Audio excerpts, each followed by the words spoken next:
Woods fam, welcome back to my YouTube channel guys.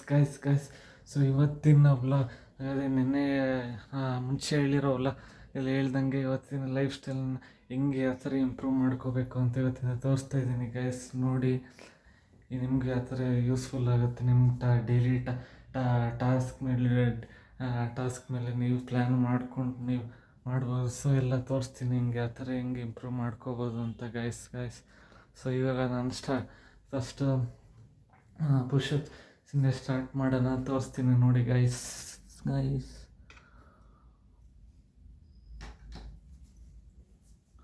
ನೋಡೋಣ ಎಷ್ಟು ಮಾಡ್ತೀನಿ ಅಂತ ಗೈಸ್.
ಮಾಡ್ತಾರೆ ಡಂಬಲ್ಸ್.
19, 20, 21, 22, 23, 24.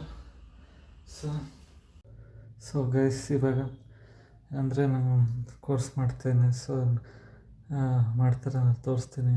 ಸೊ ಯಾವ ಥರ ಹೆಂಗೆ ಹೆಲ್ಪ್ಫುಲ್ ಆಗುತ್ತೆ ನಿಮಗೂ ಅಂತ. ಸೊ ಹಾಗೆ ಇದು ಕೋರ್ಸ್ ಮಾಡ್ತಾರೆ ನಾನು ಎಥಿಕಲ್ ಹ್ಯಾಕಿಂಗ್ ಅಂತ. ಅದರಲ್ಲಿ ಇವಾಗ ನನಗೆ ಯೂಸ್ ಮಾಡ್ತಾರೆ. ಅದಕ್ಕೆ ಹೆಂಗೆ ಇವಾಗ ಎಥಿಕಲ್ ಹ್ಯಾಕಿಂಗ್ ಕೋರ್ಸ್ ತೊಗೊಂಡು ಯೂಸ್ ಮಾಡ್ಕೋಬೋದು ಟು ಡೇ ಟಾಸ್ಕಲ್ಲಿ ಅಂತ ಕಲಿತಿದ್ದೀನಿ ಗೈಸ್. ಸೊ ಹಂಗೆ ನೀವು ಇದೇ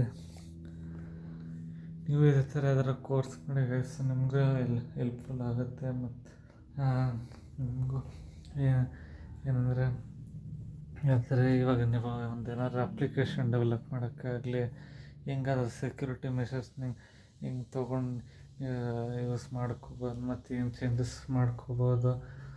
ಮತ್ತು ಮೇನಾಗಿ ಇವಾಗ ಅದು ಆರ್ಗನೈಸೇಷನಲ್ಲಿ ಅವ್ರು ಹೆಂಗೆ ಅವ್ರ ರಿಕ್ವೈರ್ಮೆಂಟ್ಸ್ ಮೇಲೆ ಹಿಂಗೆ ಆ ಥರ ನೀವು ಫಂಕ್ಷನ್ಸನ್ನು ಡೆವಲಪ್ ಮಾಡ್ಕೋಬೋದು ಅಂತ ತಿಳ್ಕೊಬೋದು. ಸೊ ಅದರಿಂದ ಫ್ರೀಯಾಗಿ ಯಾವ್ದಾದ್ರು ಕೋರ್ಸ್ ಮಾಡಿ ಮೇನಾಗಿ ಇದರಲ್ಲಿ ನಿಮ್ಮ ಸ್ಕಿಲ್ಸ್ನ ಡೆವಲಪ್ ಮಾಡ್ಕೊಳ್ಳಿ. ಫ್ಯೂಚರಲ್ಲಿ ಅದೇ ತುಂಬ ಯೂಸ್ ಆಗುತ್ತೆ ಅಂತಲೇ ಹೇಳ್ಬೋದು ಗೈಸ್.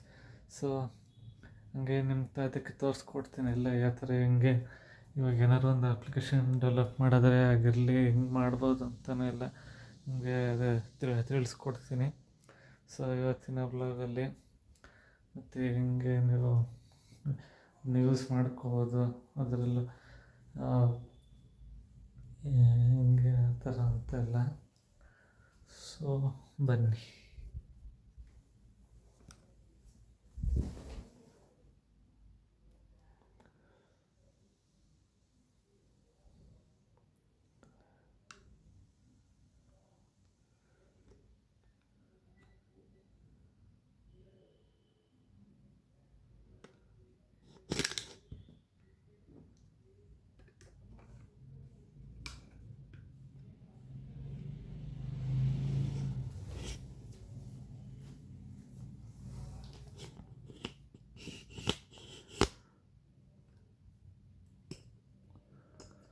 ಸೊ ಇದರಲ್ಲಿ ನನ್ನ ಮನೆಯಾಗ ಹೆಂಗೂ ಎಲ್ಲರೂ ಬಿಟ್ಲಿಸಿದ ಮಿಲಿಷಿಯಸ್ ಅಟ್ಯಾಕ್ ಹೆಂಗೆ ಯೂಸ್ ಮಾಡ್ಕೋಬೋದು ಅಂತ ಎಲ್ಲ ತಿಳ್ಕೊಬೋದು. ಎಥಿಕಲ್ ಹ್ಯಾಕಿಂಗ್ ಕೋರ್ಸ್ ಮಾಡಿಕೊಂಡ್ರೆ ನಿಮ್ಗೆ ಯಾರ್ಯಾರು ಅದೇ ಕಂಪ್ಯೂಟರ್ ಇದು ಮಾಡಿ ಕಂಪ್ಯೂಟರ್ ಮೇಲೆ ಓದ್ತಾ ಇದ್ದೀರ ಹೆಂಗೆ ಏನು ಅಂತ ಎಲ್ಲ.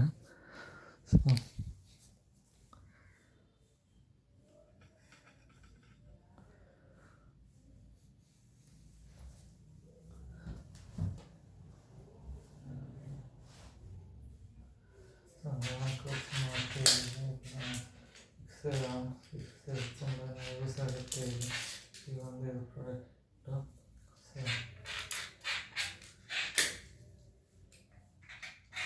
ಸೊ ಇದರಲ್ಲಿ ಏನು ಹೇಳ್ತದೆ ನಮ್ಮ ಪ್ರಾಕ್ಸಿ ಪ್ರಿಪರೇಷನ್ ಹೆಂಗೆ ಯೂಸ್ ಮಾಡ್ಕೋಬೋದು ಅಂತ, ಮತ್ತು ಕರೆಕ್ಟ್ ಇನ್ಫಾರ್ಮೇಷನ್ ಕಲೆಕ್ಟ್ ಮಾಡ್ಕೊಂಡು ಮತ್ತು ಅದು ಹೆಂಗೆ ಯೂಸ್ ಆಗುತ್ತೆ ಪ್ರತಿಯೊಂದು ಟಾಸ್ಕ್ಗೂ ಅಂತಲೇ ಇಲ್ಲಿ ತಿಳಿಸ್ಕೊಡ್ತಾರೆ.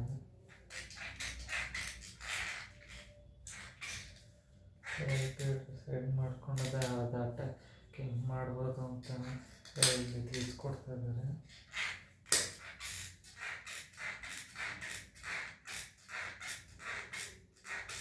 ಏನು ಹೇಳಿದ ಮುಂಚೆ ನನಗೆ ಗೊತ್ತಿತ್ತು ಓದಿದ್ದೆ ಬಿ ಸಿ ಎದಲ್ಲೂ ಅದರಿಂದ. ಸೊ ಇದು ನಂಗೆ ಆಲ್ಮೋಸ್ಟ್ ಫೆಮಿಲಿಯರ್ ಇದೆ ಯಾವ ಥರ ಹೆಂಗೆ ಮಾಡ್ಬೋದು ಅಂತ. ಸೊ ನೆಕ್ಸ್ಟ್ ಅದೇ ಇವಾಗ ಎನ್ವಿರಾನ್ಮೆಂಟನ್ನು ಇವಾಗ ನಾವು ಅಟ್ಯಾಕ್ ಮಾಡ್ಕೊಂಡು ಹೆಂಗೆ ಅಟ್ಯಾಕ್ ಮಾಡಿ ಅದನ್ನ ಹೆಂಗೆ ಪ್ರಿವೆಂಟ್ ಮಾಡ್ಬೋದು, ಸೆಕ್ಯೂರ್ ಮಾಡ್ಕೋಬೋದು ಅಂತ ಇಲ್ಲಿ ತಿಳಿಸ್ಕೊಡ್ತಾ ಇದ್ದಾರೆ.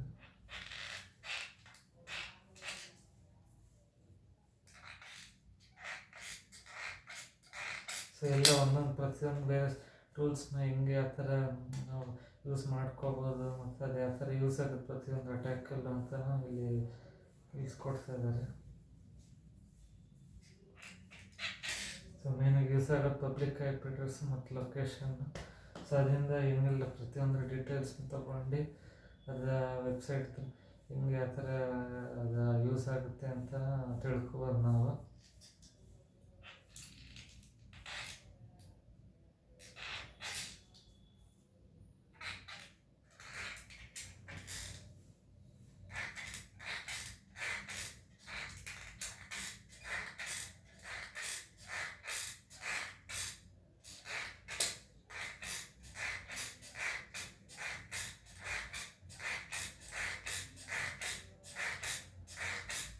ಸೊ ಒಂದು ಲಿಸ್ಟ್ ಆಫ್ ವೆಬ್ಸೈಟ್ಸ್ನ ತೊಗೊಂಡೆ ನೀವು ಅದನ್ನ ಹೆಂಗೆ ಅಟ್ಯಾಕ್ ಮಾಡೋಕ್ಕೆ ಪ್ರಿವೆಂಟ್ ಮಾಡ್ಬೋದು, ಹೆಂಗೆ ಆ ಥರ ಸೆಕ್ಯೂರ್ ಮಾಡ್ಕೋಬೋದು ಅಂತಲೂ ಇಲ್ಲಿ ತಿಳ್ಕೊಬೋದು.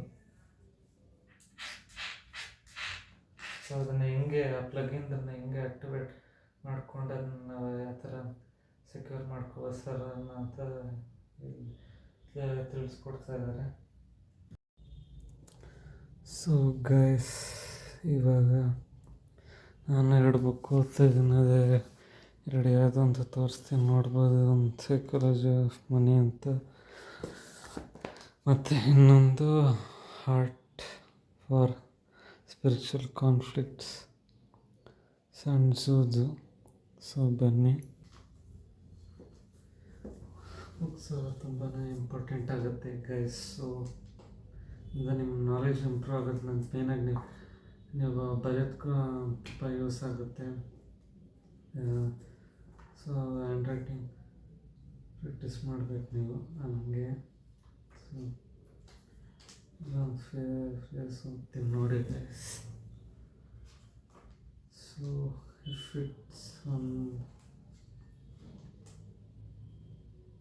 ಚಾಪ್ಟರಲ್ಲಿ ಪ್ಲಾನಿಂಗ್ ಅಟ್ಯಾಕ್ಸ್ ಅಂತ ಇದೆ. ಅದರಲ್ಲಿ generally in warfare, if 10 times the enemy strength surround them, if 5 times attack them, if double divide them, if equal be able to fight them, if weaker be able to evade them, if weaker be able to avoid them. Therefore a smaller army that is inflexible will be captured by a larger one.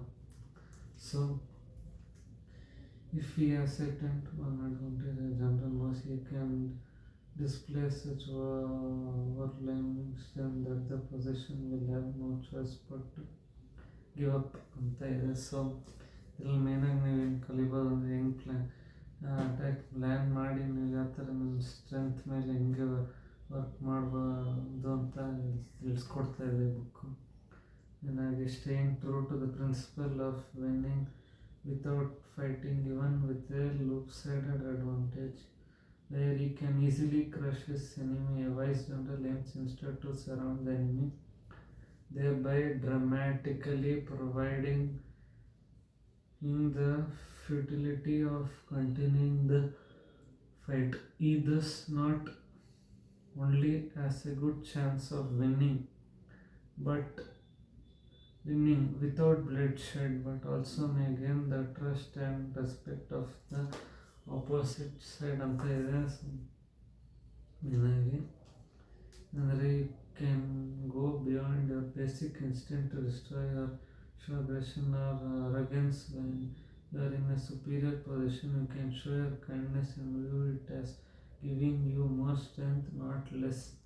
So ಮೇನಾಗಿ ಇದರಿಂದ ಏನಂದ್ರೆ ಏನು ಹೇಳ್ತದೆ ಅಂದರೆ ಈ book, so ನಿಮ್ಮ ಸ್ಟ್ರೆಂತ್ನ ಹೆಂಗೆ ತೋರಿಸ್ಕೊತೀವಿ, aggressive ಆಗಿ ಅಂತ ತಿಳಿಸ್ಕೊಡುತ್ತೆ. ಸೊ ಅದನ್ನ ಹೆಂಗೆ ಸುಪೀರಿಯರ್ ಪೊಸಿಷನ್ ಇರುವಾಗ, ಸೊ ಕೈಂಡ್ನೆಸ್, ಸೊ ಅದು leverageable influence on your opponent by being heavily upon his or her mind, emotion and logic, thus achieving the victory without actual confrontation ಅಂತ ಇದೆ. So Sun Tzu's humanity again shows mainly that through here it doesn't matter that the army and risk people's lives unless he knows from deliberation that he can prevail. So ಮೇನಾಗಿ deliberation that he can prevail ಹಿಂಗೆ ಆ ಥರ ಸನ್ Tzu twelve ಮಾಡ್ತಾರೆ ಅಂತ ಹೇಳಿದ್ದಾರೆ. So ಈ advocates attacking only when he has reached A 5-1 advantage, which isn't visual and mentally overwhelming as 10-1, but it still sufficient to quickly settle the fight if he must do battle. So ಮೇನಾಗಿ ಏನು ಎಲ್ಲರೂ ಅನ್ಕೋತಿರ್ಬೋದು ಯಾಕೆ ಈ ಥರ ಓದ್ತಾ ಬುಕ್ನ ಅಂತ ಇಲ್ಲ. ಸೊ ಇದು ಮೇನಾಗಿ ನಿಮ್ಮ ಏನು ತಿಳಿಸ್ಕೊಡೋಕ್ಕೆ ಇದು ಮಾಡ್ತಾಯಿದ್ದೀನಿ ಅಂದರೆ, ನೀವು ನಿಮ್ಮ ರೀಡಿಂಗ್ ಹ್ಯಾಬಿಟ್ ಇಟ್ಕೋಬೇಕು. ಸೊ ನಿಮ್ಮ ರೀಡಿಂಗ್ ಹ್ಯಾಬಿಟ್ ಇಟ್ಕೊಂಡಾಗ ಸೊ ಅದು ನಿಮ್ಗೆ ತುಂಬಾ ಹೆಲ್ಪ್ ಆಗಿದೆ ಜನರಲ್ ನಾಲೆಜ್ ತಿಳ್ಕೊಳ್ಳೋಕ್ಕೆ. ಮತ್ತು ಹಿಂಗೆ ಒಂದೊಂದು ಇವಾಗ ಹೊಸ ವರ್ಡ್ಸು ಇರುತ್ತೆ. ಸೊ ಅದು ನಿಮ್ಗೆ ತುಂಬಾ ಹೆಲ್ಪ್ ಆಗುತ್ತೆ. ಸೊ ಇಂದ ನೆಕ್ಸ್ಟ್ ಕಂಟಿನ್ಯೂ ಮಾಡ್ತಾ ಹೋದರೆ, so next but it's still sufficient to quickly settle the fear if you must do battle. Notice that when the odds are even 1-1, Sansu say be able to fight them, not fight them, because he is nearly equal with his enemy. He wouldn't actively seek battle, but if he is forced to fight, he needs to be able to fight, able to fight not for gain in this case but for survival ಅಂತ. So ಇದರಿಂದ ಏನು ಕಲಿಬೋದು ಅಂದರೆ, ನೀವು ಸರ್ವೈವಲ್ಗೆ ಏನಕ್ಕೆ ಮೇನಾಗಿ fight ಮಾಡ್ತಾರೆ ಅನ್ನೋಂಥ ಇಲ್ಲಿ ಹೇಳ್ತಾ ಇದ್ದಾರೆ ಇವರು. ಸೊ ಅದರಿಂದ survival as an unwise person who is motivated by emotion more than deliberation ಅಂತ ಇದೆ ನೋಡಿ. ಸೊ ಡೆಲಿಬರೇಷನ್ ಸಿಕ್ಕಿದೆ. seeks direct confrontation even when he or she is weaker, but in Sansu there is no shame or cowardness in avoiding battle if you decide after careful consideration of situation. It will avert a distress outcome. Therefore a success is resolving many conflicts, especially those for which you are unprepared. Depends more on your not taking action than taking action. So action ತಗೊಳ್ಳಿಲ್ಲ ಅಂದರೆ for certain task you will not be able to next ಅದು use ಆಗಲ್ಲ ಅಂತ ಹೇಳ್ತಾರೆ. ಹಿಂಗೆ therefore your success resolving many conflicts, especially those for which you are unprepared, depends upon only move if you know you will benefit from making that move. Otherwise your energy is best used to improve yourself and build strength ಅಂತ ತಿಳ್ಕೊಂಡಿದ್ದೀವಿ ಇವತ್ತು ಈ ಬುಕ್ಕಲ್ಲಿ. So ಏನಂದರೆ conclusion summary ನಮ್ಗೆ ಏನು ತಿಳ್ಕೊಂಡಿದ್ದೀವಿ ಅಂದರೆ ಮೇನಾಗಿ, so ನೀವು ಹಿಂಗೆ ಯಾವ ಥರ ಇವಾಗ ಕರೆಕ್ಟ್ ಆ್ಯಕ್ಷನ್ಸ್ ತೊಗೊಂಡಿದ್ದೀವಿ, ಅದೇ ನಾನು ಹಿಂಗೆ ಹೇಳ್ಕೊಡ್ತೀನಿ ನಿಮಗೆ ಹಿಂಗೆ ಯಾವ ಥರ ಸೊ ಹಿಂಗೆ ಯಾವ ಥರ ನೀವು ಇಂಪ್ರೂವ್ ಮಾಡ್ಕೋಬೋದು. ನಿಮ್ಮ ಅದೇ ಫ್ಯೂಚರ್ ಗ್ರೋತ್ಗೆ ಯಾವ ಥರ ಹೆಂಗೆ ಪ್ರೊಡಕ್ಟಿವ್ ಆಗಿರ್ಬೋದು. ಮತ್ತು ಅದೇ ಮೇನಾಗಿ ಅದೇ ನಾನು ಮುಂಚೆ ಹೇಳ್ದಂಗೆ ನೀವು ಟೈಮ್ ಮ್ಯಾನೇಜ್ಮೆಂಟ್ ಇಟ್ಕೋಬೇಕು.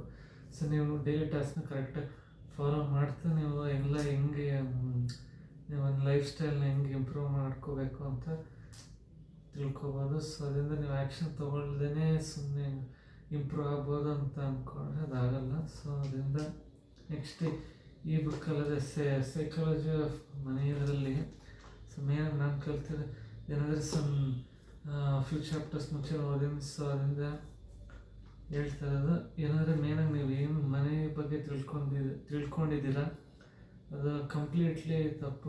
ಸೊ ಅದರಿಂದ ಇದರಲ್ಲಿ ಏನು ತಿಳಿಸ್ಕೊಡುತ್ತೆ ಅಂದರೆ ಡೀಟೇಲಾಗಿ ಏನು ಯಾವ ಥರ ನೀವು ಇದರಲ್ಲಿ ಇನ್ವೆಸ್ಟ್ಮೆಂಟ್ ಮಾಡೋದಾಗಿರ್ಬೋದು ಅಥವಾ ಏನೇ ಒಂದು ಸರ್ಟನ್ ಮೆಷರ್ಸ್ ತೊಗೊಳ್ಳೋದೇ ಆಗಿರ್ಬೋದು ಇವಾಗ ಮನೆ ಬಗ್ಗೆ. ಸೊ ಅದನ್ನ ಇನ್ನೂ ಡೀಟೇಲಾಗಿ ತಿಳಿಸ್ಕೊಡುತ್ತೆ ಇದರಲ್ಲಿ. ಸೊ ಬನ್ನಿ ಒಂದು ಮೇನಾಗಿ ತುಂಬ ಹೆಲ್ಪ್ಫುಲ್ ಆಗೋದು ಅಂತಂದರೆ ಯಾವ್ದಂತ ಹೇಳ್ತೀನಿ. ಸೊ ಅದೇ ಅದನ್ನು ಲೈಕ್ ಗೆಟಿಂಗ್ ವೆಲ್ತ್ ಬಗ್ಗೆ ಹೆಂಗೆ ವೆಲ್ತ್ ಹೆಂಗೆ ಸ್ಟೇಯಿಂಗ್ ವೆಲ್ತಿ ಮತ್ತು ಅಥವಾ ಹೆಂಗೆ ವೆಲ್ತ್ನ ಬಿಲ್ಡ್ ಮಾಡ್ಬೋದು ಅಂತ ಇಲ್ಲಿ ತಿಳಿಸ್ಕೊಡ್ತಾ ಇದೆ. ಸೊ ಗೆಟಿಂಗ್ ಮನಿ ರಿಕ್ವೈರ್ಸ್ ಟೇಕಿಂಗ್ ರಿಸ್ಕ್. ಸೊ ಮೇನಾಗಿ ನೀವು ರಿಸ್ಕ್ ತೊಗೋಬೇಕು. ರಿಸ್ಕ್ ತೊಗೊಳ್ಲಿಲ್ಲ ಅಂದರೆ ಗ್ರೋ ಆಗೋಕ್ಕೂ ಆಗಲ್ಲ. ಮತ್ತು ಆಪ್ಟಿಮಿಸ್ಟಿಕ್ ಇರೋಕ್ಕೆ optimistic and putting yourself out there. But keeping money requires opposite of taking risk. It requires humility and fear that you have made can be taken away from you just as fast. It requires fragility ಅಂತ ಇದೆ ನೋಡಿ, ಇನ್ನೊಂದು ಹೊಸ word ಫ್ರಿಜಿಲಿಟಿ, and an acceptance that at least some of what you have made is attributable to luck. So past success can't be relied upon to repeat indefinitely ಅಂತ ಇದೆ. So ಇದರಿಂದ ಏನು ತಿಳ್ಕೊಬೋದು ಅಂದರೆ ಪಾಸ್ಟ್ ಸಕ್ಸಸ್ ಕಾಂಟ್ ಬಿ, ಮುಂಚೆ ಇರೋ success ಇವಾಗ ಇದಕ್ಕೆ ರಿಲೇಟ್ ಆಗಲ್ಲ ಅಷ್ಟು.